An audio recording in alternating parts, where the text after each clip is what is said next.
أعوذ بالله من الشيطان الرجيم. السلام عليكم ورحمة الله وبركاته.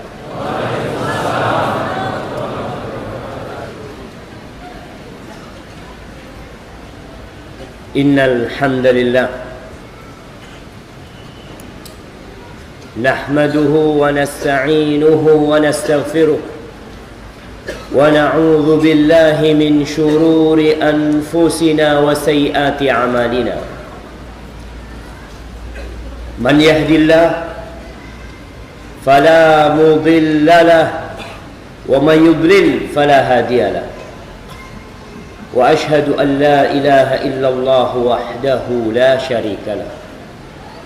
وأشهد أن محمدا عبده ورسوله وحبيبه وخليله صلوات ربي وسلامه عليه وعلى آله وأصحابه أجمعين. أما بعد، إخوتي وأحبائي رحمكم الله، أوصيكم ونفسي بتقوى الله فقد فاز المتقون. Saya wasiatkan kepada diri saya dan kepada semua yang hadir di tempat ini agar senantiasa bertakwa kepada Allah Subhanahu wa taala. Hanya merekalah orang-orang yang sukses dalam kehidupan ini. La yastawi ashabun nar wa ashabul jannah. Ashabul jannati humul faizun. Kata Allah, enggak sama penghuni-penghuni neraka dan penghuni-penghuni surga. Ashabul jannah humul faizun. Penghuni-penghuni surga, merekalah orang-orang yang sukses. Ketakwaan mengantarkan kita kepada kesuksesan, sehingga menjadi salah satu rukun khutbah Jumat itu ada pesan mengajak manusia untuk bertakwa. Ayat yang seringkali dibacakan, ya ayyuhalladzina amanu taqullaha haqqa tuqatih wa la tamutunna illa wa antum muslimun. Kata Allah, wahai orang-orang yang beriman, bertakwalah kalian kepada Allah dengan sebenar-benarnya takwa, dan jangan mati kecuali dalam kondisi Islam. Hari ini Allah perkenankan bagi kita untuk kumpul bersama. Kita berkumpul di tempat ini bukan karena ada manfaat duniawi yang kita dapatkan di tempat ini. Bahkan yang ada, sebagian harus keluar uang. Tadi Anda dengar nanti di pertengahan kajian akan dijalankan apa? Akan dijalankan apa di pertengahan kajian? Kota infak. Berarti antum harus keluar duit datang ke tempat ini. Sudah capek, kepanasan, meninggalkan istirahat di rumah. Tapi itulah jemaah, perjuangan yang memang harus dilewati. Ajma'atil uqala min kulli millah. Semua orang-orang yang berakal dari setiap ajaran. Ingat, semua orang-orang yang berakal dari setiap agama bersepakat. Atas apa mereka bersepakat? Mereka mengatakan annan na'im la yudraku bin na'im. Kenikmatan itu tidak mungkin bisa diraih dengan kenikmatan. Kenyamanan tidak bisa diraih dengan kenyamanan. Kelezatan tidak akan dapat dirasakan dengan jalan kelezatan. Itu semua orang yang berakal bersepakat. Maka kita tidak mungkin akan mendapatkan nikmat yang agung kecuali dengan perjuangan dan pengorbanan. Wa man athara ar-raha fatathu ar-raha. Barang siapa yang dalam kehidupan ini lebih mementingkan, lebih mengutamakan istirahat, dia mau santai dalam kehidupan ini, maka dia akan kehilangan waktu istirahat yang sebenarnya. Kalau sekarang kita tidur-tiduran di rumah, hari-hari kita isi dengan hal-hal yang santai. Suatu saat tatkala datang waktu istirahat yang sebenarnya kita tidak bisa istirahat. Allah mengatakan, hal ataka hadithul ghashiyah wujuhul yawma idzin khashi'ah amilatun nasibah tasla naran hamiyah. Kata Allah, apakah telah datang kepadamu informasi, berita tentang Al-Ghashiyah, tentang hari kiamat, tatkala Masjid Mujahidin ini hancur, tatkala kota Surabaya tenggelam ditelan lumpur, tatkala bintang-bintang berjatuhan, tatkala gunung meletus dan lautan meluap,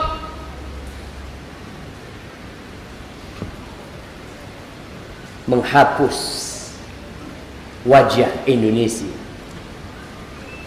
menghapus wajah dunia. Engkau tahu pada hari itu wujuhu yawma idzin khashi'ah, wajah-wajah pada hari itu penuh dengan kehinaan, penuh dengan ketundukan, tunduk, hina. Amilatun nasibah, pada hari itu mereka bekerja keras, capek, lelah, gak ada istirahat. Tasla naran hamiyah, masuk ke neraka yang panas, dikasih makanan yang makanan itu tidak membuat mereka jadi kenyang dan tidak bermanfaat untuk tubuh mereka. Amilatun nasib, kerja terus di dalam neraka itu, nggak ada waktu istirahat. La yamutu fiha wa la yahya, nggak hidup nggak mati, nggak hidup yang bermanfaat, nggak mati pula yang membuat mereka istirahat, nggak ada. Maka hari ini kita datang ke tempat ini untuk tidak istirahat, karena kita tahu bahwa bukan di sini tempat istirahat. Seringkali Anda mengingatkan para jamaah dengan ucapan Imam Ahmad bin Hanbal, supaya antum yang datang ke tempat ini tidak terlalu merasa gerah, panas. Sebagian sudah mulai kipas-kipas, sebagian sudah mulai berkeringat. Mudah-mudahan Masjid Mujahidin nanti pakai AC. Ada niat nggak Masjid Mujahidin pakai AC? Hah? Sudah ada AC. Di mana AC? Satu, masya Allah, udah ada AC-nya ternyata jemaah. Soalnya Anda dengar suara kipas, tidak dengar suara AC. Imam Ahmad bin Hanbal ditanya, ya Imam, mata raha, wahai Imam, kapan waktunya istirahat? Kapan? Capek hidup di dunia ini. Betul, gempa sana, gempa sini, hidup penuh dengan ketakutan, gagal usaha, bangkrut, dibully sama orang, dicaci maki, pagi harus bangun sholat, zuhur seperti itu, asar seperti itu, maghrib seperti itu, isya pun seperti itu, tengah malam tidur harus bangun kita bermunajat kepada Allah Jalla Jalaluh. Maka kata Imam Ahmad bin Hanbal, beliau mengatakan fi awwali qadamin tada'uha fil jannah. Waktu istirahat itu ketika engkau meletakkan salah satu kakimu di surga, baru itu waktu istirahat. Jadi nggak ada istirahat di dunia. Allah mengatakan fa idza faraghta fansab. Kalau engkau sudah kosong, sudah menyelesaikan satu pekerjaan, jangan berhenti. Fansab, isi dengan kerjaan lain yang bermanfaat buat engkau. Al-yawm amal. Hari ini waktu beramal. Bila hisab. Tanpa ada hisab kita lihat. Antum mungkin nanti infak 100.000, infak 50.000, infak 1 juta. Kapan hisabnya? Ghadan. Besok antum akan dihisab. Apakah antum ikhlas mengeluarkan? Apakah antum lillahi ta'ala memberikan? Atau antum punya maksud dan niat yang lain? Maka jemaah kita ngaji berpanas-panasan di sini. Kita mengumpulkan dana buat saudara-saudara kita di Palu, di Sulawesi, di Donggala sana. Sebelum nanti kita yang minta sumbangan. Wallahi jemaah, siapa yang tahu gempa itu akan datang ke Surabaya? Nggak ada yang tahu. Kalau Allah mau, innama amruhu idza arada syai'an an yaqula lahu kun fayakun. Kalau Allah berkehendak, Allah tinggal ngomong kun, akan terjadi. Tema kita hari ini apa judulnya? Apakah ini takdir? Kita hadir ke muka bumi ini bukan karena keinginan orang tua kita. Mungkin kedua orang tua kita menginginkan anak yang lebih tampan dari kita, yang lebih cantik dari sebagian wanita. Tapi ternyata yang keluar warnanya ya kurang putih.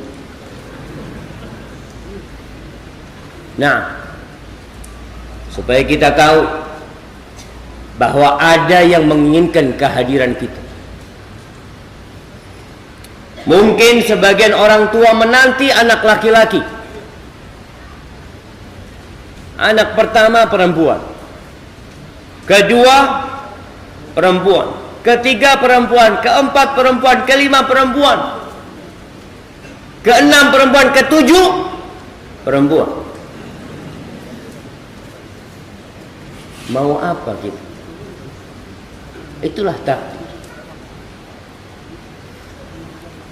Mungkin ada orang tua yang menginginkan anak-anak yang sehat, yang gagah perkasa, yang tidak penyakitan, tapi Allah berikan kepada dia anak yang cacat. Sebagian anak tidak bisa mendengar, tuli. Sebagian anak tidak bisa berjalan, lumpuh. Sebagian anak dilahirkan buta, tidak bisa melihat. Apakah orang tua menginginkan itu? Ana yakin tidak. Ada yang ingin, ada yang bercita-cita untuk menjadi supir pesawat. Apa supir pesawat? Ya sama lah, pilot itu supir juga. Tapi ternyata dia jadi supirnya mikrolet. Apa yang hendak dilakukan? Kita bercita-cita, kita berusaha, tapi kita harus tahu bahwa kehadiran kita di tempat ini adalah karena Allah yang menginginkan kita hadir. Ada yang ingin mati di Mekah, Masya Allah, pesan sama anak-anaknya, bapak mungkin gak balik lagi nak, Bapak mau berangkat haji, ternyata Masya Allah orang-orang pada berhaji, dia hanya sampai di Cengkareng karena ditipu sama biro travel. Pulang ke kampungnya haji enggak, apalagi mati di sana. Itulah takdir. Ada yang ingin menikah. Antum pernah mendengar peristiwa dari Pulau Sapeken? Ada satu rombongan dengan perahu menuju ke Singaraja. Calon mempelai laki-laki bersama keluarganya semua untuk menikah di Singaraja. Belum sampai Singaraja, semua yang ada di kapal itu tenggelam, dan dia tidak pernah menikah selama-lamanya. Jemaah, masalah takdir itu bukan hanya takdir buruk. Yang sukses pun seharusnya dia berkata, mungkin ini takdirku. Biasanya kita kalau bicara takdir selalu yang buruk. Tabrakan, aduh wis takdir Ustaz. Ya. Sukses, alhamdulillah Ustaz, ini usaha anak Ustaz. Subhanallah. Makanya di antara rukun iman yang Rasulullah sallallahu alaihi wasallam sebutkan dalam hadis Jibril, an tu'mina bil qadari khairihi wa syarrihi. Engkau beriman dengan takdir yang baik dan yang buruk. Ketika antum menjadi pengusaha yang sukses, itu juga karena takdir Allah. Jangan mengatakan karena usahaku. Antum bisa lihat jemaah, orang-orang sukses subhanallah nggak pernah kuliah. Sukses kaya raya nggak bisa baca dan tulis. Dan ada yang Masya Allah profesor, hidup sampai mati tetap miskin. Supaya kita tahu bahwasanya yang baik itu juga takdir, yang buruk juga takdir. Berbicara tentang takdir, berbicara tentang keimanan, tentang keyakinan. Rasulullah sallallahu alaihi wasallam beliau menekankan kepada para sahabatnya tentang masalah takdir itu. Ketika beliau mengatakan, wa'lam annal ummata law ijtama'at ala an yadurruka bi syai' lam yadurruk illa bi syai'in qad katabahu Allahu 'alaik. Ketahuilah, andai kata seluruh umat, seluruh penduduk yang ada di Surabaya ini, seluruh manusia yang ada di Indonesia ini, mereka bersatu padu, berkumpul dan bersatu untuk memberikan mudarat kepada dirimu, mereka tidak akan pernah bisa memberikan mudarat tersebut kecuali dengan sesuatu yang sudah Allah tentukan buat engkau. Dan sebaliknya, law ijtama'u ala an yanfa'uka bi syai' lam yanfa'uk illa bi syai'in qad katabahu Allahu lak. Andai kata mereka bersatu padu, berkumpul untuk memberikan manfaat kepadamu, untuk memberikan jabatan kepada dirimu, untuk mengangkat posisimu, mereka berkumpul, berusaha sekuat tenaga mereka, tapi Allah tidak menentukannya, gak bakal jadi. Engkau gak bakal bisa mendapatkan manfaat kecuali sesuatu yang sudah Allah tetapkan untuk dirimu. Rufi'atil aqlam wa jaffatis suhuf. Pena itu sudah diangkat dan lembaran-lembaran itu sudah kering, kita tinggal menjalani. Al-Imam Abu Dawud As-Sijistani meriwayatkan sebuah athar dalam kitab Sunan, dalam pembahasan Kitabus Sunnah, meriwayatkan sebuah athar dari seorang tabi'in yang bernama Ibn Dailami. Dia mengatakan, ataitu Ubay bin Ka'ab. Aku mendatangi sahabat Nabi yang bernama Ubay bin Ka'ab radhiyallahu taala anhu. Faqultu lahu. Lalu aku berkata kepada Ubay bin Ka'ab, waqa'a fi nafsi syai'un minal qadar. Ada sesuatu yang terjadi di dalam diriku berkaitan dengan takdir.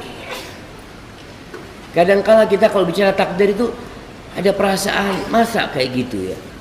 Masa kayak gitu? Maka dia datang kepada orang yang alim, kepada sahabat Nabi. Fahaddithni bi syai'in la'alla Allah an yudhibahu min qalbi. Tolong engkau ajarkan kepada aku sesuatu yang semoga dengan itu Allah mengusir perasaan yang ada pada diriku. Lalu Ubay bin Ka'ab mengatakan, lau anna Allah azaba ahla samawatihi wa ahla ardihi azabahum wa huwa ghairu zalimin lahum. Dengarkan jemaah, buat orang-orang yang sombong, buat orang-orang yang sok baik, andai kata Allah mengazab seluruh penghuni langit dan memberikan azab kepada seluruh penduduk bumi, maka Allah mengazab mereka tanpa melakukan kezaliman kepada mereka. Allah enggak zalim ketika mengazab mereka. Kalau Allah mau, kau harus tahu. Walau rahimahum, tapi kalau Allah merahmati semuanya, yang di langit dirahmati, semua yang di bumi dirahmati, kanat rahmatu khairan lahum min a'malihim. Ketahuilah bahwa rahmat Allah itu jauh lebih baik daripada amalan mereka. Jangan merasa ketika antum beramal sudah banyak, merasa jadi orang baik dan beranggapan pantas untuk mendapatkan rahmat Allah. Kalau Allah mengadabmu, Allah enggak zalim. Kalau Allah memberikan rahmat kepadamu, itu lebih baik daripada amalan kita. Lalu Ubay mengatakan, walau anfaqta mithla Uhudin dhahaban. Andai kata engkau berinfak sebesar gunung Uhud emas, sebesar gunung Uhud emas, berapa kilo kira-kira jemaah? Yang tahu anak kasih hadiah. Berapa besarnya gunung Uhud? Ada yang mengatakan 6 km. Tinggi. 2 jam kita naik sampai ke puncak. Andai kata engkau berinfak seperti gunung Uhud emas, orang kalau Masya Allah, nah, satu qirot, berapa satu qirot itu? Berapa kilo? Sebesar Uhud. Iya, kasih hadiah nggak apa. Nah, pertanyaannya berapa kilo jemaah? Cuma dia nggak jawab, nggak apa-apa, kasih hadiah. Mungkin takdirnya dapat hadiah dia.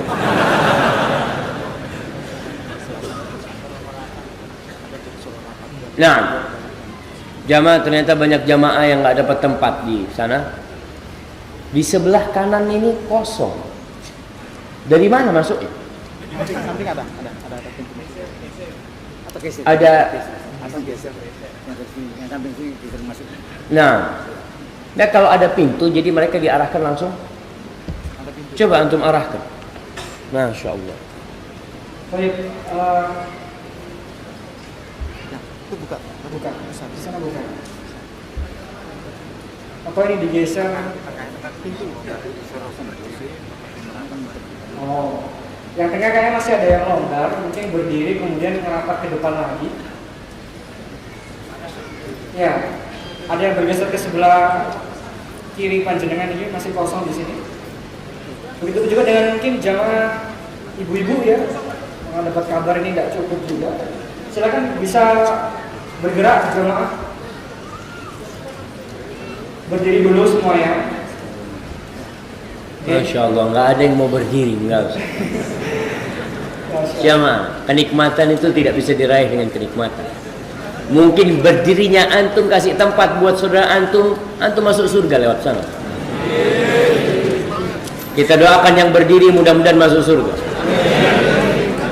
Bisa bergeser ke sebelah kiri, geser sebelah kiri sana ada yang kosong. Yang depan maju, kemudian geser sebelah kiri. Kasih jalan. Lebih rapat lagi. Baik, itu sebelah sana masih kosong, bisa ke kiri langsung. Ke kiri. Sebelah kanan, sebelah selatan. Yang dekat tiang, tolong kasih jalan itu saudaranya. Yang dekat tiang situ. Tolong dikasih jalan yang sebelah situ biar bisa masuk. Mic-nya dipakai. Selatan masih kosong. Selatan. Ya, itu dikasih jalan biar bisa masuk ke sana. Silakan. 50 orang masuk ke selatan. Lagi.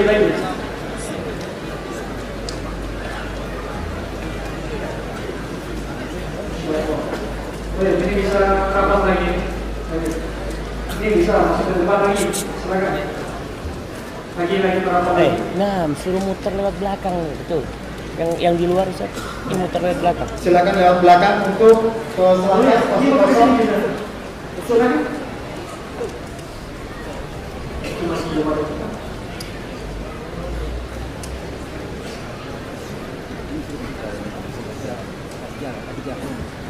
Mohon yang depan ini kasih jalan sedikit biar ikhwannya bisa sebelah selatan kosong. Digeser sedikit. Yang dari utara, kiri jaga tangan saya, mohon masuk lewat belakang, jadi bisa ke selatan.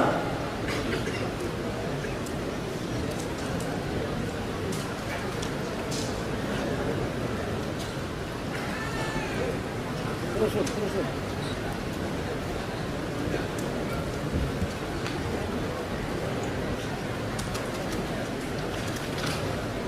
Depan.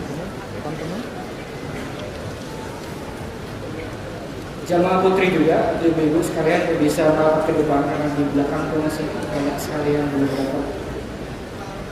Ya kayaknya ibu-ibu nggak berdiri dari jamaah. Udah berdiri?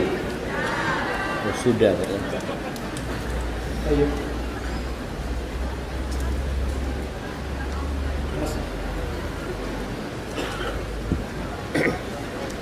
Halas. Nah. Baik. Jamaah, tadi kita bicara tentang seorang tabi'in yang bertanya kepada seorang sahabat. Siapa nama tabi'in itu? Itu namanya sahabat. Pertanyaan siapa nama tabi'innya? Itu nama sahabat. Tabi'innya Abu Dawud itu perawi hadis kitab Abu Dawud. Nah, yang ngomong Abu Dawud kasih hadiah, yang ngomong Ubay bin Ka'ab kasih hadiah. Masya Allah. Baik, nama tabi'innya siapa? Ibn Dailami. Masya Allah, kasih hadiah yang besar buat antum. Ibn Dailami. Jamaah, memang terkadang kita ngaji itu harus ditanya, takut salah faham. Tadi ada yang ngomong nama tabi'innya Abu Dawud, dia ngomong Ubay bin Ka'ab gitu kan. Padahal tidak benar. Dulu waktu SD di Probolinggo, anak punya teman cerita, ada temennya disuruh baca sama gurunya, baca Kauku ada, di sebelahnya itu ada gambarnya kuda. Yang mulai Kauku ada jaran. Bisa gitu jamaah. Karena dia lihat ini jaran, ini gambarnya di sebelahnya gitu. Makanya perlu Ustaz kadang kala tanya, Karena tadi ana takut antum tulis kisah seorang tabi'in yang bernama Abu Dawud. Baik.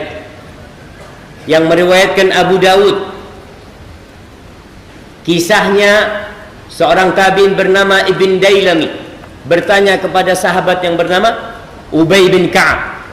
Lalu Ubay mengatakan, setelah mengatakan kalau Allah mengadab mereka, Allah tidak zalim. Kalau Allah memberikan rahmat kepada mereka, rahmat yang Allah berikan lebih baik daripada amalan mereka.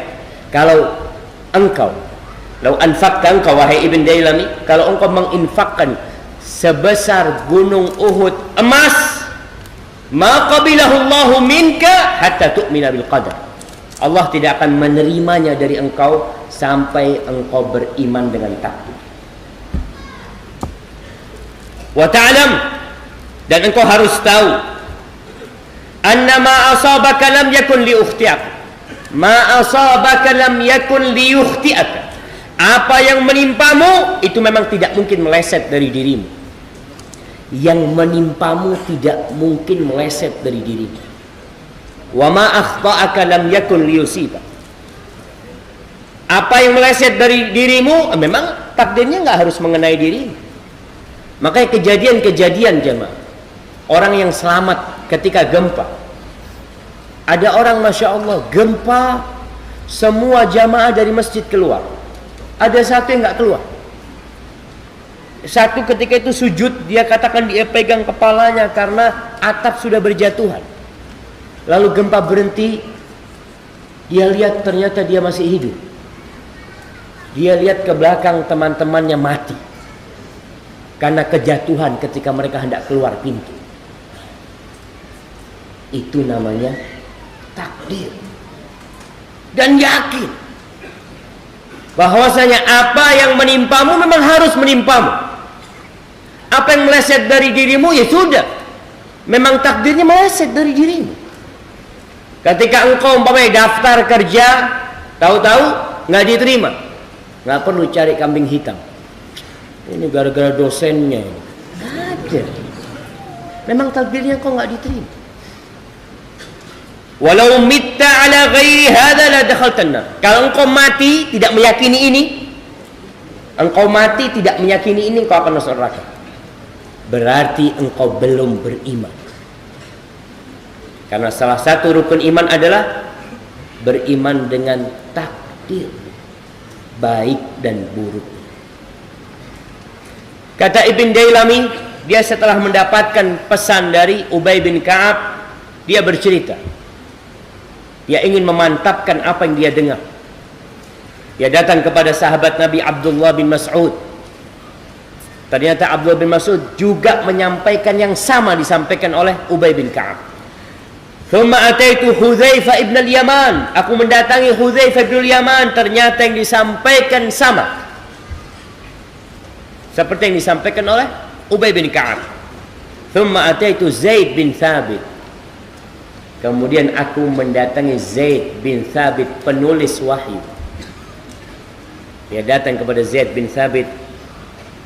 Dia bertanya, ternyata Zaid bin Thabit menceritakan yang sama yang seperti disampaikan Ubay, Abdullah bin Mas'ud, Hudzaifah bin Yaman, cuma bedanya satu.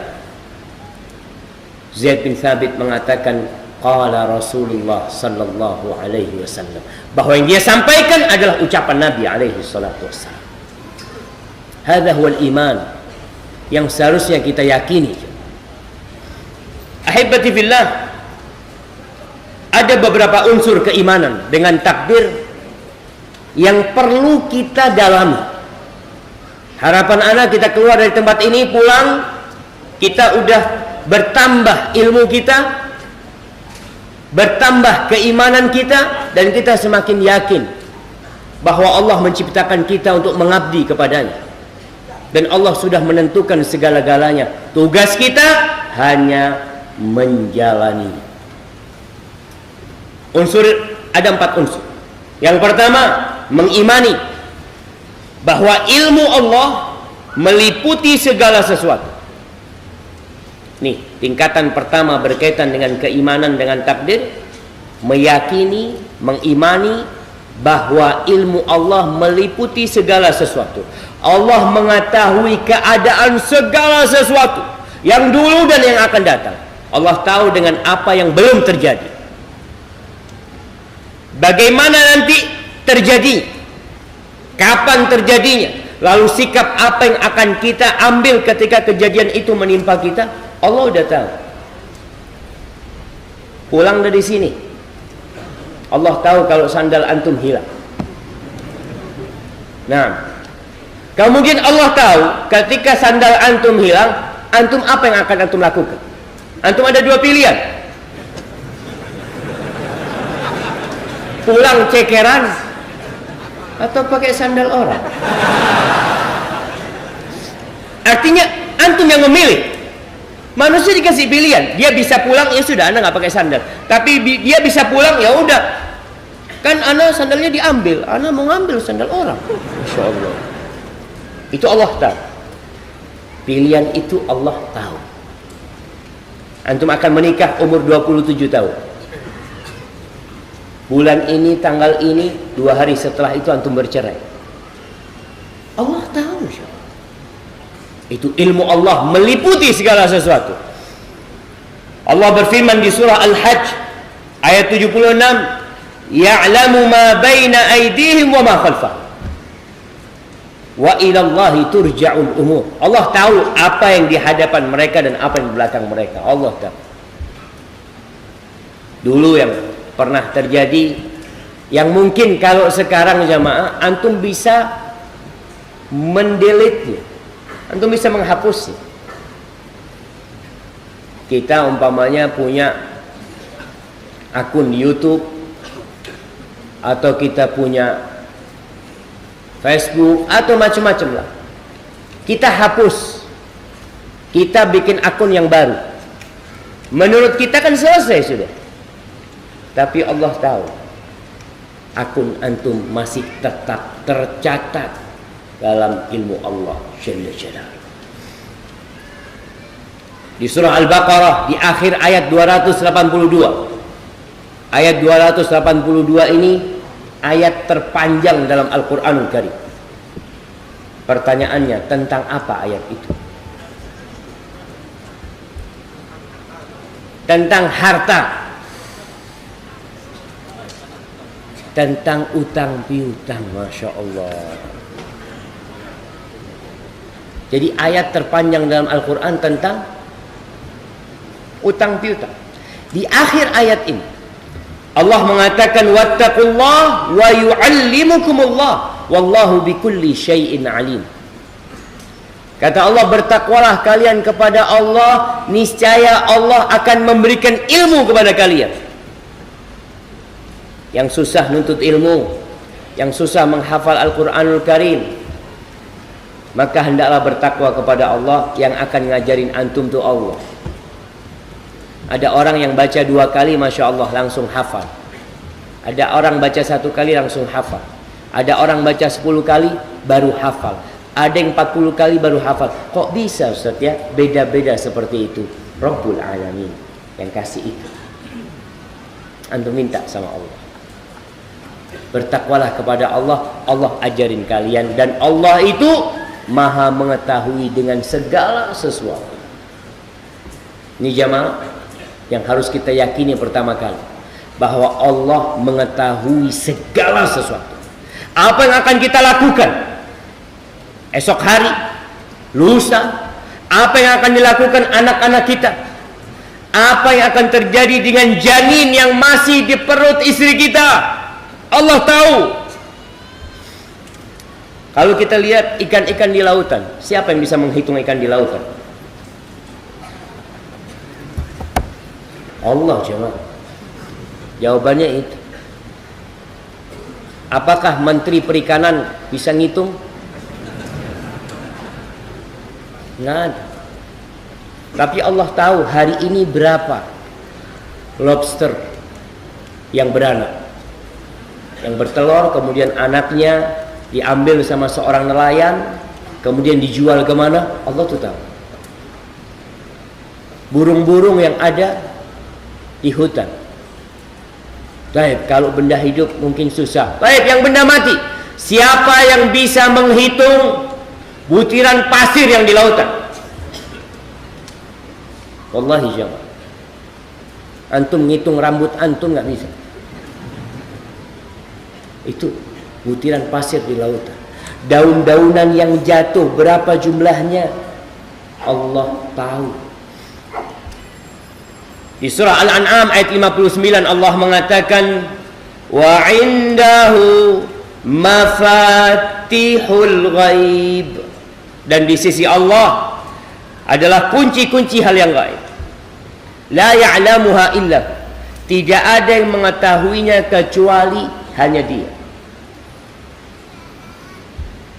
Wa ya'lamu ma fil barri wal bahr, Allah mengetahui apa yang ada di daratan, apa yang ada di lautan. Ketika terjadi gempa, orang cari tahu dari mana asal gempa itu. Oh, ternyata 61 kilo dalam lautan. Kapan mereka tahu? Setelah terjadi. Tapi Allah sudah tahu sebelum itu terjadi. Ketika itu terjadi, akan mematikan berapa manusia, akan menghancurkan berapa rumah di daratan, Allah tahu. Mafil bahar. Dan Allah tahu dengan apa yang akan terjadi, dan yang sudah terjadi, dan apa yang masih terjadi di lautan. Butiran pasirnya tahu, rumput-rumputnya tahu. Wa ma tasqutu min waraqatin illa ya'lamuha, tidak ada satupun daun yang jatuh kecuali Allah tahu jemaah. Di mana dia jatuh? Apakah dia akan menjadi pupuk atau dia akan disapu oleh orang? Jumlahnya berapa? Allah tahu. Wala habbatin fi dhulumatil ard wala rabbin wala yabisin illa fi kitabim mubin. Biji-bijian yang masuk ke dalam tanah, yang ditanam sama petani, atau yang jatuh sendiri, yang dibawa oleh kelelawar, yang dibawa oleh burung, kemudian dia jatuh masuk dalam bumi, dia akan kering mati atau dia akan tumbuh dan hidup. Kemudian ketika hidup besar, nanti antum akan memetik buahnya, lalu antum konce, antum potongin, antum berikan kepada istri dan anak-anak antum. Allah tahu. Allah mengatakan illa fi kitabim mubin, semuanya sudah tercatat dalam kitab Lauhul Mahfuz yang nyata. Jadi ingat, itu yang pertama. Tingkatan yang pertama dalam keimanan dengan takdir, kita meyakini bahwa Allah Jalla Jalaluh mengetahui segala sesuatu yang sudah terjadi, yang belum terjadi, dan yang akan terjadi, dan bagaimana kejadiannya. Hendaklah engkau beriman. Yang kedua, beriman bahwa Allah telah menulis seluruh takdir, segala sesuatu dari awal hingga hari kiamat.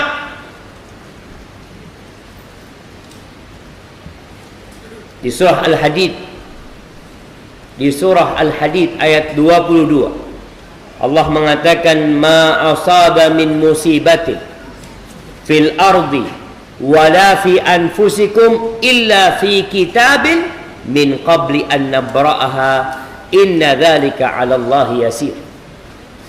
Kata Allah, tidak ada satupun musibah yang menimpa di bumi atau di diri kalian. Yang kencang, menimpa di bumi atau di diri kalian. Ketika terjadi peristiwa gempa dan tsunami, kita mungkin nggak kena.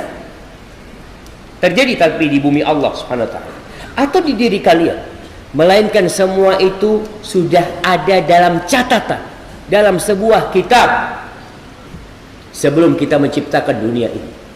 Sebelum Allah menciptakan musibah itu sudah ada dalam catatan Allah. Lalu Allah katakan, inna dzalika 'ala Allah yasir, sesungguhnya hal itu sangat mudah bagi Allah. Mudah.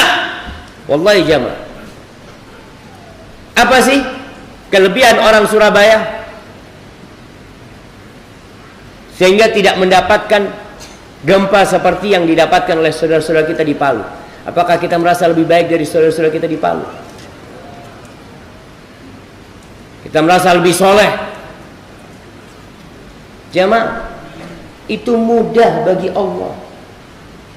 Oleh Anda bisa melihat gempa kemarin yang hari apa gempa itu? Hari Kamis? Hari Jumat? Jumat yang di Situ Bondo sana. Hari apa?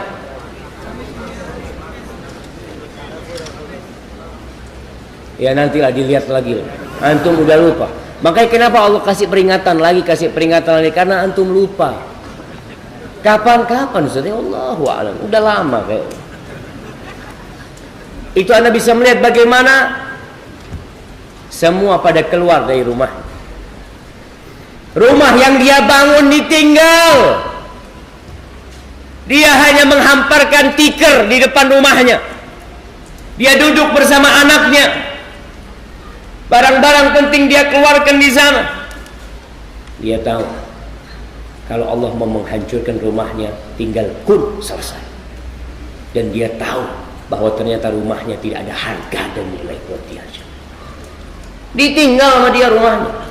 Yang mau harga 10 miliar ditinggal. Apa kira-kira kalau ada gempa besar, orang yang punya rumah harga 200 miliar yang mengatakan, aduh sayang anak kalau tinggal rumah anak mau di dalam. Nggak ada. Jangan. Ingat, sangat mudah bagi Allah untuk menurunkan azab dan musibah buat kita. Di surah Al-Isra ayat 58, ini berkaitan dengan takdir bahwa semuanya sudah dicatat. Wa in min qaryatin illa nahnu muhlikuha qabla yaumil qiyamah. Tidak ada satupun negeri, ingat, tidak ada satupun negeri, termasuk negeri kita Indonesia, tidak ada satupun negeri melainkan kami akan memusnahkan, kami akan membinasakannya sebelum hari kiamat. Au mu'adzibuha azaban syadida, atau kami akan mengazabnya dengan azab yang pedih sebelum kiamat nih. Semua akan dihilangkan, dibinasakan, iya. Tapi bisa jadi Allah memberikan azab kepada negeri tersebut.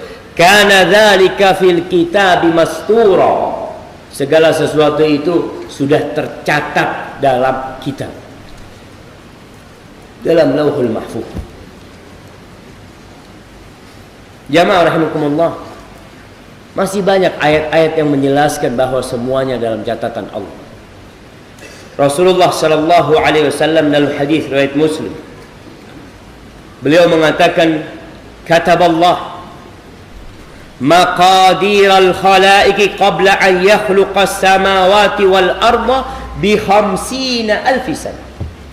Allah tuh sudah mencatat takdir, ketentuan segala sesuatu, makhluk-makhluknya sebelum diciptakannya langit dan bumi dengan jarak 50.000 tahun.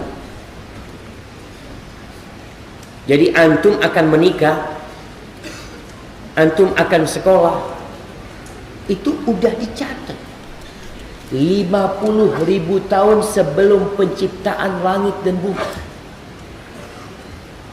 Kemudian hadis Ubadah bin Samit, Rasulullah sallallahu alaihi wasallam mengatakan, inna awwala ma khalaqallahu al-qalam. Awal yang Allah ciptakan itu apa?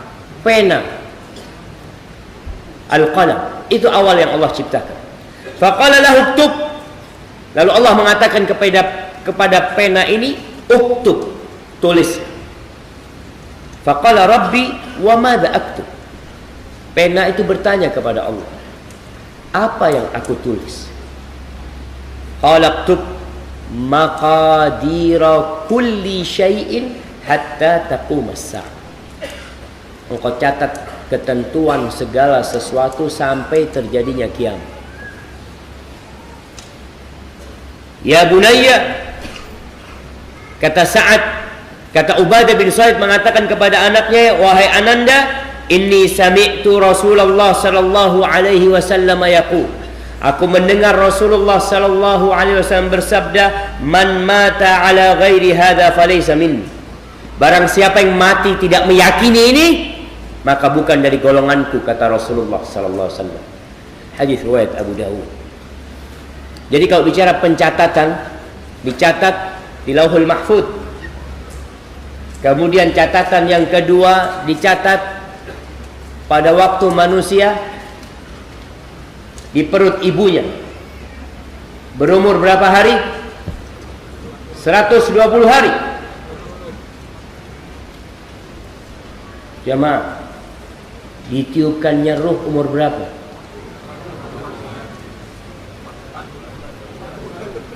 40 hari. 120 hari. Ya 4 bulan lah 120 hari, jamaah. 4 kali 3 berapa? Coba keluarkan HP-nya. 40, 4 kali 3. Ana jadi takut salah, ana jemaah. Benar nggak? Sahih? Allah kirim malaikat untuk mencatat. Kemudian ada takdir yang dicatat setiap tahunnya. Kapan? Lailatul Qadar, Masya Allah. Pada malam Lailatul Qadar, itu malaikat yang ambil dari Lauhul Mahfuz untuk yang setahun. Ada yang seumur hidup antum dicatat ketika janin itu berumur 120 hari. Itu dicatat tuh di sana. Ada yang tiap tahun yang dibawa oleh malaikat itu pada Lailatul Qadar, tapi semuanya merujuk kepada kitab inti, yaitu Lauhul Mahfuz. Dan tingkatan yang ketiga, mengimani bahwa segala yang terjadi itu adalah berdasarkan kehendak Allah. Ingat, mengimani bahwa semua yang terjadi itu berdasarkan kehendak Allah. Setelah Allah mengetahuinya, Allah mencatatnya, kemudian itu terjadi, itu karena kehendak Allah. Semua perbuatan makhluk terjadi karena Allah berkehendak. Orang kafir bisa kafir gimana, Ustaz? Ya karena Allah menghendaki. Tapi ingat, orang itu dikasih pilihan sama Allah. Antum dikasih pilihan enggak? Faman syaa falyu'min wa man syaa falyakfur. Yang mau beriman silahkan, yang mau kafir silahkan. Tapi dia bisa melakukan itu karena ada kehendak Allah juga. Di surah Ali Imran ayat 26, Allah mengatakan, Qulillahumma malikal mulk tu'til mulka man tasha' wa tanzi'ul mulka mimman tasha' wa tu'izzu man tasha' wa tudhillu man tasha' biyadikal khair innaka ala kulli syai'in qadir. Katakan, ya Allah, Engkaulah yang memiliki segala kepemilikan, Engkaulah yang memiliki segala kekuasaan, segala kerajaan. Allah yang punya. Engkau memberikan kerajaanmu kepada siapa yang Engkau kehendaki, dan Engkau mencabutnya dari siapa yang Engkau kehendaki. Engkau memuliakan orang yang Engkau kehendaki, Engkau menghinakan orang yang Engkau kehendaki. Di tanganmu segala kebaikan. Sesungguhnya Engkau maha kuasa atas segala sesuatu. Ingat, masyiatullah. Yang menjadikan fulan jadi pemimpin, itu Allah yang berkehendak. Fulan Allah turunkan, Allah yang berkehendak. Walaupun seluruh penduduk negeri ini menginginkan fulan jadi pemimpin, tapi Allah tidak berkehendak, nggak bakalan jadi. Iya, tugas kita memilih, berusaha. Tapi ingat, semua terjadi karena kehendak Allah. Berkaitan dengan kehendak Allah nih jamaah, nggak harus yang terjadi itu sesuatu yang dicintai Allah.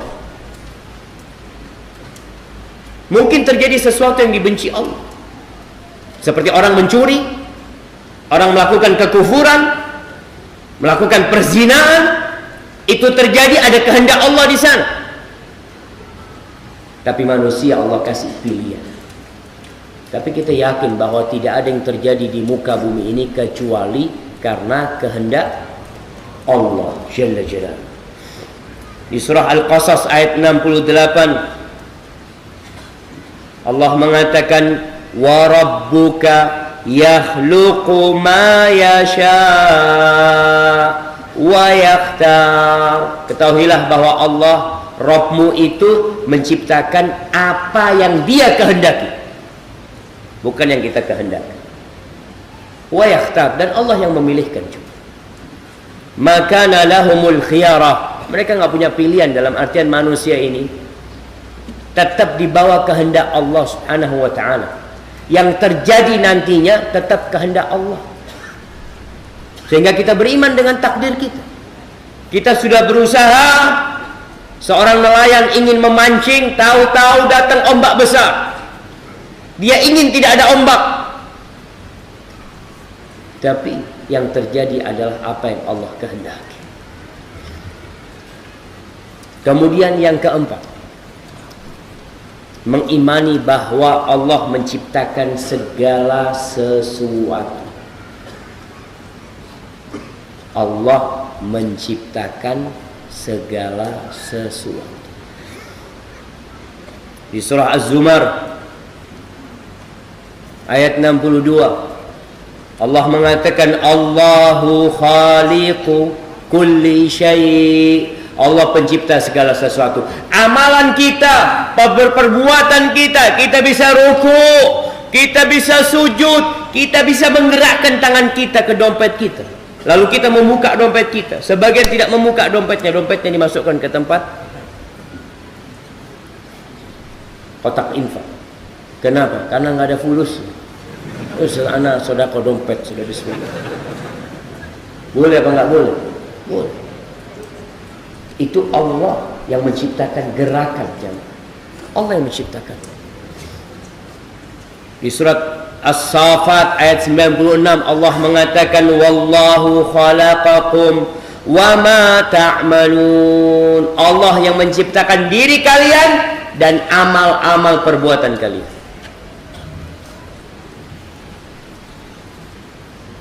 Terus Ustaz, kalau seperti itu apa yang harus kita lakukan? Ya antum beriman dan beramal. Bukan berarti tatkala kita bicara tentang takdir Allah Subhanahu wa ta'ala kemudian kita jadi orang yang duduk malas. Karena terus terang jemaah, ada salah satu tokoh di negeri kita yang sudah mati. Afwan, 5 menit lagi. Haji. Anak ini baru muqaddimah. Allahu Akbar. Siap, jangan 5 menit lagi langsung. Tambahin. Kasih 0 lagi lah, gak apa-apa. Tahib jamaah, anak harus cepat-cepat nih jamaah. Karena ada tema penting setelah ini yang anak ingin sampaikan. Ada seorang tokoh liberal sebenarnya, yang dia belajar Islam awalnya di Mesir, kemudian belajar di McGill, Kanada, pulang. Dia menyebutkan dalam tulisan-tulisan dia bahwa yang menyebabkan keterbelakangan umat Islam adalah beriman dengan takdir. Bayangkan, dia mengatakan itu. Kenapa itu terjadi? Karena salah faham tentang takdir. Apakah para sahabat yang beriman dengan takdir kemudian tidak maju? Bagaimana mereka bisa sampai ke Andalusia? Bagaimana bendera la ilaha illallah berada di Cordoba, berada di Madrid sana? Mereka semua beriman dengan takdir. Bagaimana Hudzaifah ibnul Yaman, yang menceritakan hadis tentang takdir itu bisa sampai ke Azerbaijan, bisa sampai ke Romania, menyampaikan agama Allah ini, karena mereka beriman dengan takdir.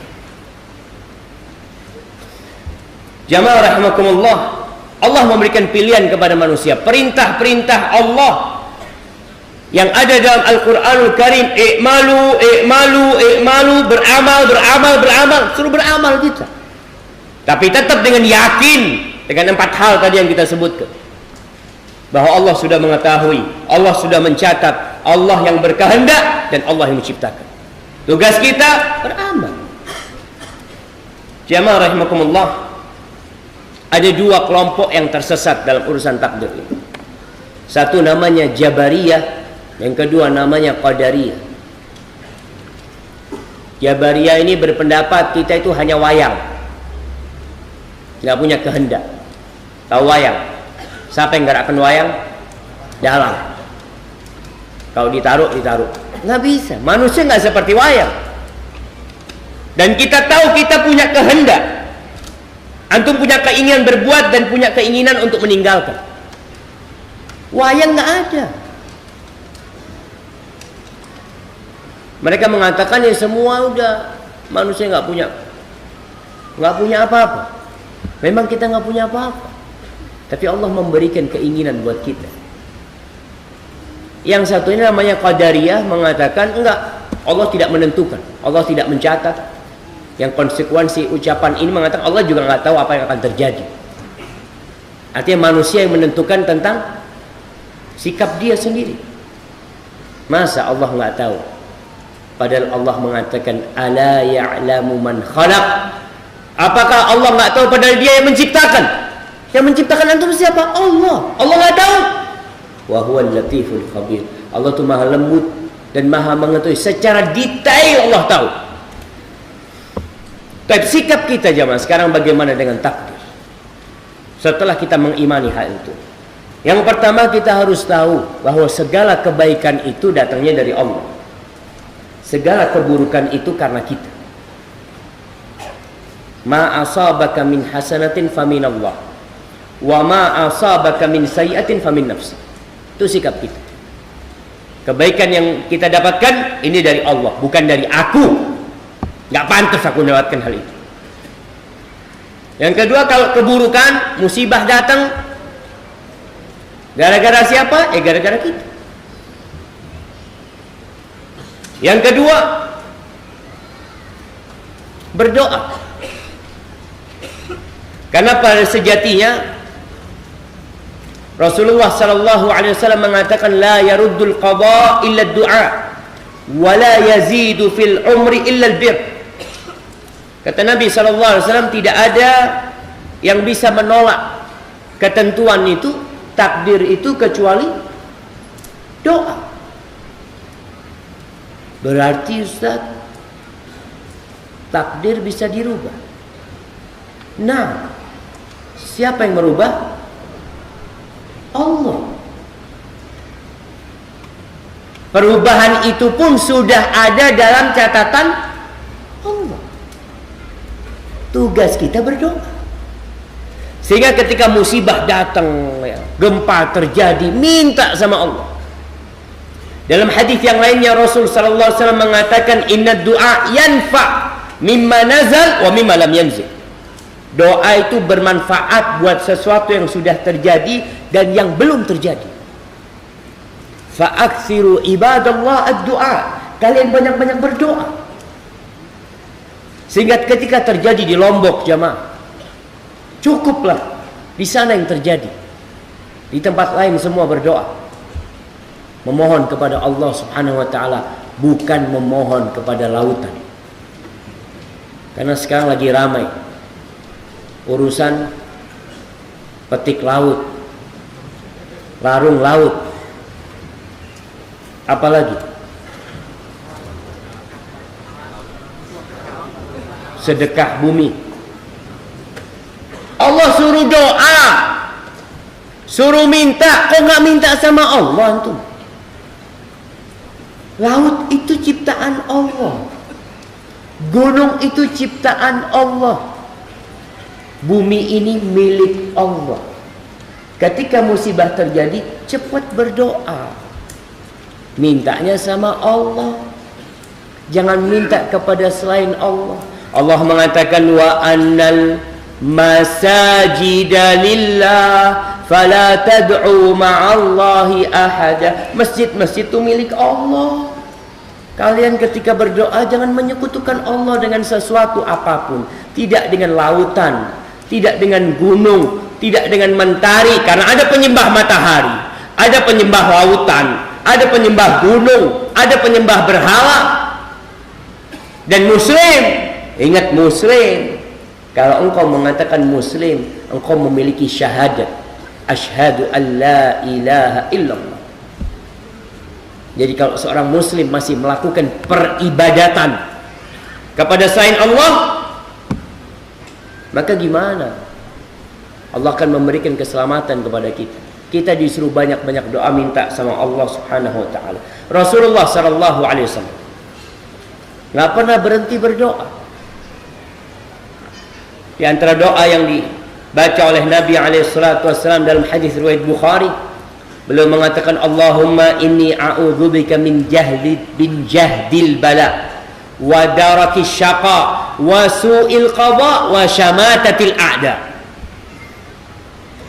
Beliau mengatakan sallallahu alaihi wasallam, ya Allah, aku berlindung kepadamu dari pedihnya bala, dari melelahkannya bala petaka yang datang. Berlindung sama Allah. Wa min darakis syaqa, dan dari terkena kesengsaraan dalam kehidupan ini. Wa su'il qada, dan dari takdir yang buruk. Yang keempat, wa syamatatil a'da, dan aku berlindung dari berbahagianya, bergembiranya musuh-musuh ketika melihat aku kena musibah. Itu doa Nabi alaihi salatu wassalam. Kita baca doa itu. Yang hafal doa itu anak kasih hadiah. Nah,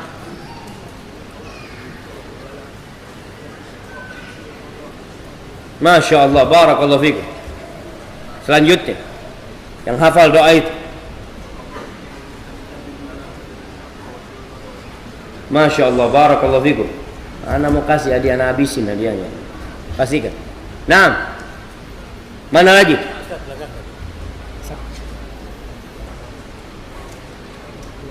Wa syamatatil a'da, Masya Allah. Mana sebelah kirian?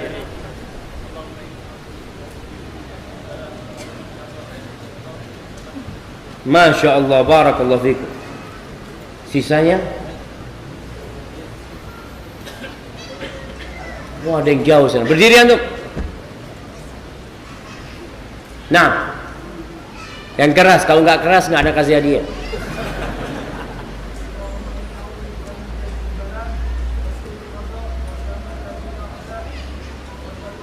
Masya Allah, nggak apa-apa, bolak-balik nggak apa-apa. Taib yang lainnya insya Allah menghafal. Masa satu masjid yang hafal cuma 5 orang? Enggak, Ustaz. Semuanya hafal, cuma nggak mau riya, Ustaz. Jadi yang angkat tangan ini mungkin riya, Ustaz. Antum jangan suudzon, Ustaz. Alhamdulillah. Dan doa yang lain yang dibaca oleh Nabi SAW dalam hadis riwayat Abu Dawud, dan hadis ini sahih, supaya antum melihat bagaimana Nabi SAW menghadapi takdir. Beliau beramal, berusaha keras, tapi beliau juga berdoa. Beliau mengatakan, Allahumma inni a'udzubika minal hadam, wa a'udzubika minat taraddi, wa a'udzubika minal gharq wal haraq wal haram, wa a'udzubika min ayyatakhabani syaitan 'indal maut, wa a'udzubika min an amuta fi sabilika mudbiran, wa a'udzubika min an amuta ladhiran. Nabi mengatakan, ya Allah, aku berlindung kepadamu jangan sampai aku mati tertimpa bangunan. Antum pernah nggak doa yang ada orang siap-siap untuk gempa, apa? Bawa tas, nanti kalau gempa ana lari kemana ya? Kayaknya lari ke sana, lari ke tempat ini. Antum pernah nggak doa minta supaya jangan sampai mati tertimpa? Yang kedua, jangan sampai mati jatuh. Jangan sampai mati tenggelam. Jangan sampai mati terbakar. Jangan sampai mati dan berlindung dari ketuaan yang akhirnya jadi pikun. Dan aku berlindung kepadamu jangan sampai aku disesatkan syaitan ketika mau mati. Mati su'ul khatimah, na'udzubillah min dzalik. Dan aku berlindung kepadamu jangan sampai aku mati di jalanmu tapi dalam kondisi berlari dari medan perang. Dan aku berlindung kepadamu jangan sampai aku mati tersengat atau terkena bisa. Mati terkena digigit ular atau mati kena kalajengking. Tapi yang terakhir jemaah, para penulis tentang takdir itu menceritakan sebuah kisah yang indah. Kisah orang kafir yang hidup di gurun pasir bersama Arab Badui Muslim. Selama 7 tahun dia hidup di sana. Ya kita tahu para orientalis itu jemaah, mereka kadang-kala ingin mempelajari tentang agama umat Islam. Mereka sabar sampai hidup di sana, berpakaian dengan perpakaian mereka, ya, berbicara dengan bahasa mereka. Akhirnya dia 7 tahun. Dia mengatakan, aku melihat sesuatu yang menakjubkan di kampung sana. Keimanan mereka dengan takdir. Pernah terjadi satu peristiwa, itu angin gunung pasir datang, badai pasir. Itu datang, semua orang berusaha untuk dia menanti badai itu berlalu. Badai itu berlalu jamaah, tenda-tenda mereka terangkat dengan badai itu. Hewan-hewan ternak mereka sebagian mati. Mereka mengatakan apa? Semuanya sudah tercatat, kata mereka. Semuanya sudah tercatat, kata. Itu yang dia katakan. Ketika musibah datang dia mengatakan semua sudah tercatat. Sudah, kita bertahan, mau apa? Nggak ada yang mengeluh, nggak ada yang teriak-teriak. Setelah badai itu pergi, Syekh disebut Syekh Qabilah itu mengatakan, ayo segera, kata dia. Ketahuilah, kata dia, kalau mungkin yang hilang dari ternak kita itu 60%, Allah masih menyisakan buat kita 40%. Dan sejatinya kita diciptakan untuk kehilangan segala sesuatu dalam kehidupan ini. Itu kata orang kafir ini, anak heran. Akhirnya mereka bergerak semua, kambing-kambing yang belum mati, yang sudah akan mati disembelih sama mereka. Sisa kambing yang ada dibawa untuk minum air sama mereka. Mereka mulai mendesain hidup mereka secara baru lagi. Sudah selesai. Nggak ada yang mengeluh. Mereka semua menerima itu sebagai ketentuan Allah Subhanahu wa ta'ala. Dan pernah kejadian lain, kata dia, sama dia nih, anak pernah naik mobil, dia bersama orang-orang itu, kata dia.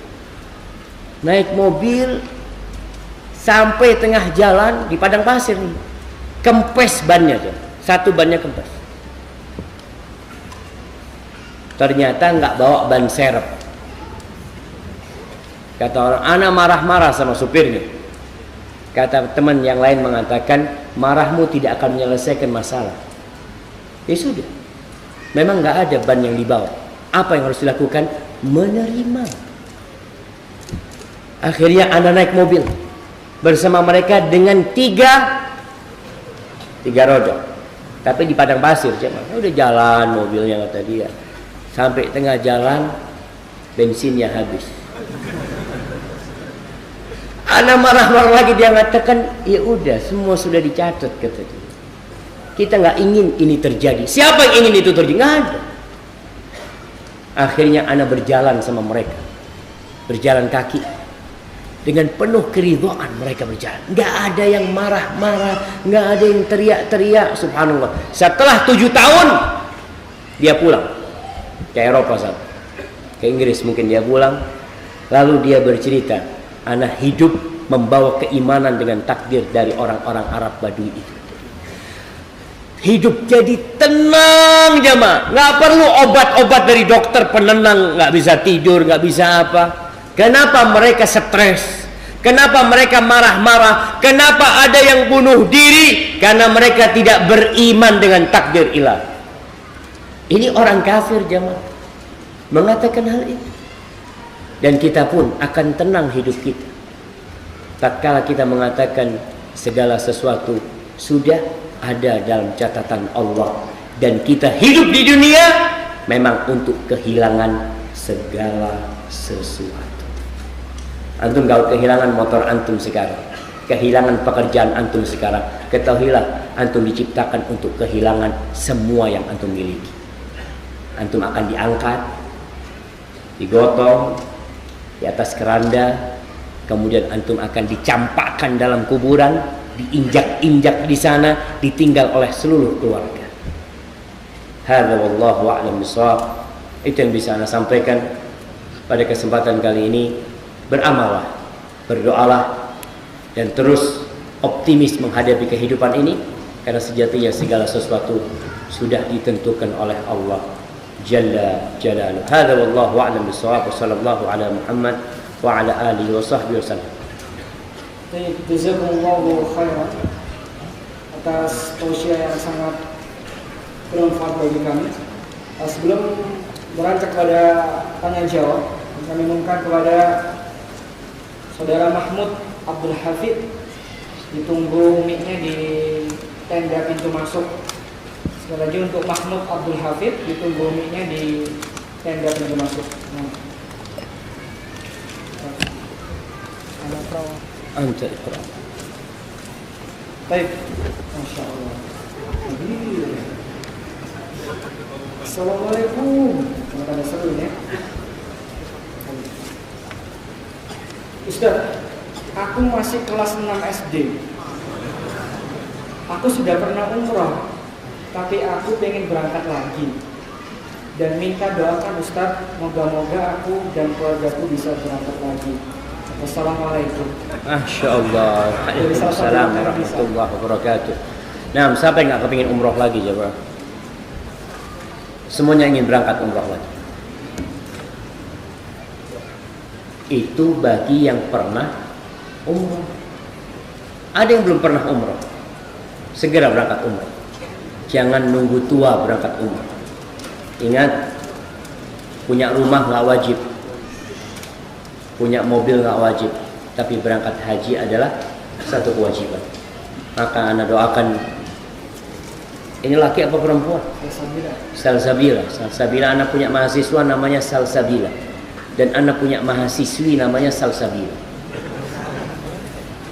Jadi itu nama laki dan nama perempuan ternyata. Semoga Salsabila dan keluarganya dan semua yang hadir di tempat ini berangkat ke rumah Allah Subhanahu wa taala. Amin. Assalamualaikum Ustaz. Bolehkah Nanti dicari. saya meninggalkan kegiatan di luar demi mengurus Allah, demi mengurus anak-anak dan rumah tangga?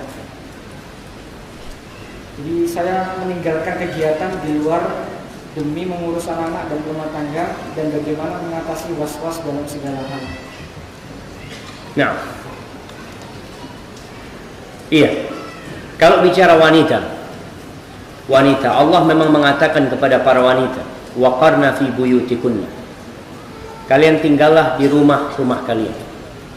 Tinggallah di rumah kalian. Ketahuilah bahwasanya negeri ini bisa berdiri itu karena wanita. Setengah wanita nih, separuh wanita ini adalah yang membangun negeri ini. Setengahnya lagi adalah yang dilahirkan oleh setengah ini. Jadi peran wanita itu sangat besar sekali menciptakan generasi-generasi masa depan. Jadi kalau ada seorang wanita jadi ibu rumah tangga, jangan malu. Jangan sampai ada yang mengatakan, oh perempuan ini belum dikeluarkan segala kekuatan dia, ya, segala kemampuan dia. Kemampuan dia adalah menciptakan generasi masa depan. Jadi kalau seorang wanita meninggalkan kerjaan di luar, dia mau sibuk mempersiapkan masa depan negeri ini, dia siap. Dan itu sebuah kemuliaan.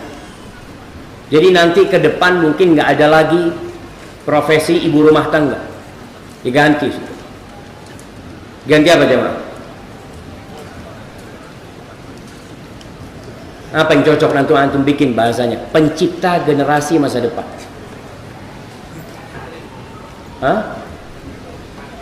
Soalnya kalau dikatakan ibu rumah tangga seakan-akan remeh. Dia nih mempersiapkan negeri ini jemaah. Kalau semua wanita kerja di luar, kira-kira anak-anak jadi apa? Kalau anak dititipkan di sana, tempat penitipan, jadi apa negeri kita jemaah? Maka ketahuilah, bagi wanita yang ingin meninggalkan kegiatan di luar dan dia ingin fokus mempersiapkan masa depan negeri ini, ana rasa itu lebih mulia bagi dia apabila dia tidak terpaksa untuk kerja di luar. Persiapkan negeri ini. Barakallahu fikum.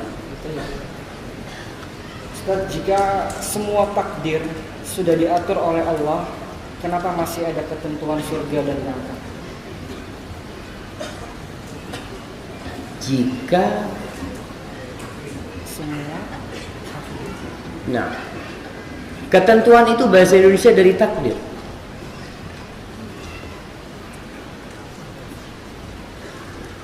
Ustaz mau tanya, jika semua takdir sudah diatur oleh Allah, kenapa masih ada ketentuan surga dan neraka? Nah, Allah berkehendak itu. Allah memberikan kepada kita kemauan untuk memilih. Dan Allah ciptakan surga dan neraka. Sehingga barang siapa yang ingin masuk surga, ia beramal.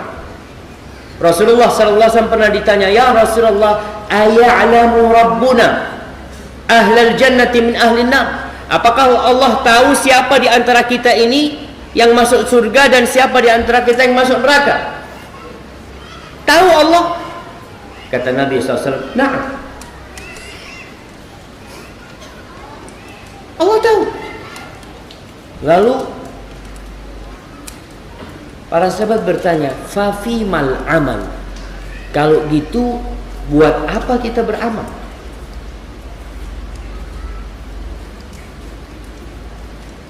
Apa kata Nabi SAW? I'malu, tugas kalian beramal. Fakullun muyassarun lima khuliqalah. Semua itu akan dimudahkan sesuai dengan penciptaan dia. Kita ini kan nggak tahu jamaah kita ini masuk neraka atau masuk surga. Antum mau nggak kalau dikatakan, Mas, antum lagi berbuat dosa? Iya, aneh ini kayaknya memang masuk neraka, Mas. Ada yang mau kayak gitu jamaah? Orang berzina lalu dikatakan, ya aku banci ini melpun rokok. Nggak ada, dia mengatakan, iya insya Allah mau tobat, mudah-mudahan Allah terima tobatku. Artinya Allah kasih peluang buat manusia untuk memilih. Tugas kita hanya beramal. Takdir itu diyakini. Dan tugas kita beramal, kalau kena musibah bersabar. Hadza wallahu a'lam bissawab. Ustaz, bagaimana jika seorang suami berpoligami? Nah, akan tetapi lebih condong kepada istri yang kedua dan berbuat zalim kepada istri yang pertama. Ana sebagai anak, apa yang harus ana lakukan? ini anak ya, Mak. Anak bertanya tentang kondisi orang tuanya. Jadi kadangkala ada orang yang merasa dia sudah adil. Tapi terkadang ada orang-orang yang tidak merasakan keadilan. Bagaimana tugas seorang anak? Mendapati orang tua yang seperti itu. Tentunya anak tidak ingin orang tuanya berbuat zalim yang kezaliman mengantarkan ke dalam neraka. Dicari tahu apa penyebabnya, kecondongan itu apa penyebabnya. Memang terkadang ini buat para wanita ya, buat para wanita yang dipoligami. Ketika terjadi poligami, takdir apa enggak? Takdir. Buat wanita poligami itu musibah apa enggak? Musibah. Enggak, buat mereka musibah. Jadi tugas seorang ketika menghadapi musibah apa? Bersabar. Yang pertama menerima. Jamaah, antum kalau kena musibah kemudian tidak menerima, antum akan bunuh diri. Hidup ini jadi pahit. Ketahuilah tidak ada malam kecuali berakhir dengan fajar. Dan ketahuilah bahwasanya Allah sudah mengatakan fa inna ma'al usri yusra. Inna ma'al usri yusra. Itu sudah ketentuan Allah Subhanahu wa taala. Cuma tugas seorang ketika menghadapi kesulitan itu, musibah itu, dia bersabar.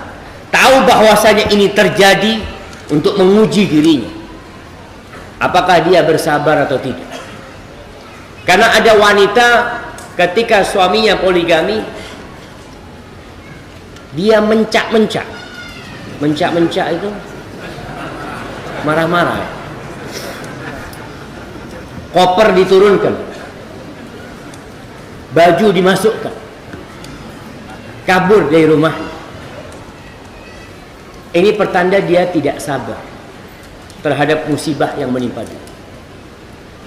Maka tugas dia bersabar dan menata hati. Ditata hatinya, ya Allah, ma asaba min musibatin illa biiznillah. Tidak ada satu musibah pun yang terjadi kecuali dengan izin Allah. Wa man yu'min billah yahdi qalbah. Ingat nih para wanita, barang siapa yang beriman kepada Allah, dia tahu ini ketentuan dari Allah, Allah yang telah mentakdirkannya, maka Allah akan kasih hidayah kepada dia. Yahdi qalbah. Wallahu bikulli syai'in alim. Allah tuh maha mengetahui dengan segala sesuatu. Nerima dia. Berat musibah. Berapa banyak orang yang naik derajatnya dikarenakan kesabaran dia terhadap musibah yang menimpa dia. Dan ada orang yang menjadikan musibah sebagai nikmat. Ini lain lagi jemaah, dia bersyukur. Alhamdulillah suamiku kawin lagi. Kenapa? Aduh, anak udah capek dimarah-marahin terus. Sekarang ada temennya. Nah, ada wanita yang melihat dari sisi positifnya, alhamdulillah.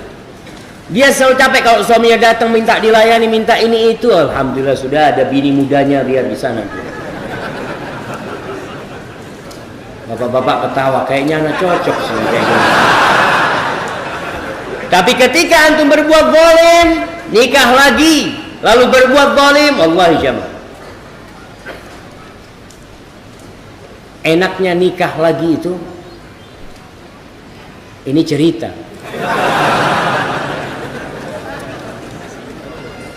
Sebagian orang mengatakan Masya Allah Ustaz, memang mungkin di hari-hari pertama enak. Sebenarnya enggak juga Ustaz.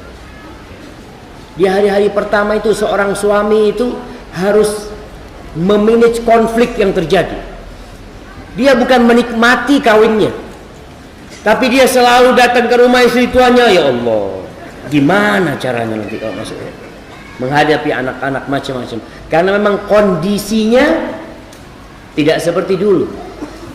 Lingkungannya sudah rusak sekarang ini. Sehingga orang berpikiran kalau seorang wanita, ada seorang wanita telepon ana tanya, Ustaz, ana ini istri kedua Ustaz. Ana ini takut disebut pelakor. Pelakor itu apa singkatannya? Apa kepanjangannya? Perebut laki-laki orang. Ada pandangan seperti itu jemaah. Ini pandangan yang rusak, yang seharusnya diluruskan. Maka tugas anak ketika melihat orang tuanya nggak adil, datang ke orang tuanya, sampaikan kepada orang tuanya. Kalau dia tidak bisa menyampaikan, dia lihat mungkin ibu dia yang menyebabkan orang tuanya nggak betah di rumah. Karena istri pertama kadangkala merasa apa ya, benci sama suaminya. Suaminya datang nggak dibukakan pintu, minta teh nggak dibikinkan teh, cuma diliatin doang. Itu suami kalau dapat kayak gitu nggak betah jamaah. Kadang-kala berangkat ke rumah istri kedua, yang kedua udah punya anak macam-macam, karena nggak diterima di rumah istri pertama, datang ke rumah istri kedua. Kata istri kedua, Mas, maaf Mas, saya tidak akan membantu kezaliman. Ini waktu istri pertama, afwan tak kunci Mas. Kira-kira tidur di mana dia jemaah? Allahu Akbar. Jadi jemaah intinya seorang anak bantu bapaknya untuk berlaku adil. Jangan sampai si anak juga benci sama bapaknya. Si anak punya kewajiban berbakti sama orang tuanya. Bagaimana bersama keluarga nanti masuk surga ke sana. Maka berusaha anak ini untuk menjalin hubungan baik dengan ibu, dengan istri bapaknya yang kedua. Menjalin hubungan baik agar bapaknya bisa baik lagi dengan ibu pertamanya. Dalam kehidupan ini Allah mengatakan wa ta'awanu 'alal birri wat taqwa. kalian saling tolong menolong dalam kebaikan dan ketakwaan kepada Allah Subhanahu wa taala. Kezaliman jangan dibiarkan. Walaupun memang tadi kita bicara ini kan udah takdir Ustaz, iya. Tapi kita tatkala melihat kezaliman, kita ada perintah Allah untuk merubah kezaliman tersebut. Hadza wallahu a'lam bissawab.